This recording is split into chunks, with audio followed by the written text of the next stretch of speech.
आज आमच्या इथे संत सावता महाराजांची पालखी आली आणि संपूर्ण परिसर विठ्ठल नामाने दुमदुमून गेला। सर्वात आधी पूजेचे ताट तयार केले, त्यानंतर ध्रुवला रेडी केले आणि मी पण रेडी झाले। मग आली होती मनीषा, तिला भेटले। आजचा दिवस आमच्यासाठी खूपच खास होता। आज संत सावता महाराजांची पुण्यतिथी आणि त्यानिमित्ताने आमच्या इथे संत सावता महाराजांची पालखी आली होती। पालखी येणार म्हणून सगळीकडेच उत्साहाचं वातावरण होतं। सर्वजण आपल्या दारासमोर रांगोळी काढत होतं।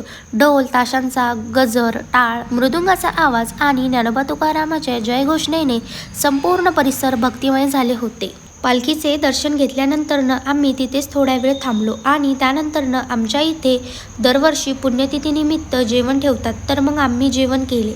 अशा धार्मिक कार्यक्रमाच्या निमित्ताने सगळे एकत्रित येतात, दर्शन घेतात आणि प्रसादाचं जेवण करतात। हीच तर आपल्या संस्कृतीची सुंदरता आहे। त्यानंतर मग मी कोमलताईकडे गेले, तिला भेटले। तर असा गेला आजचा सुंदर आणि भक्तिमय दिवस। अशा नवनवीन व्हिडिओसाठी फॉलो करायला विसरू नका। बाय।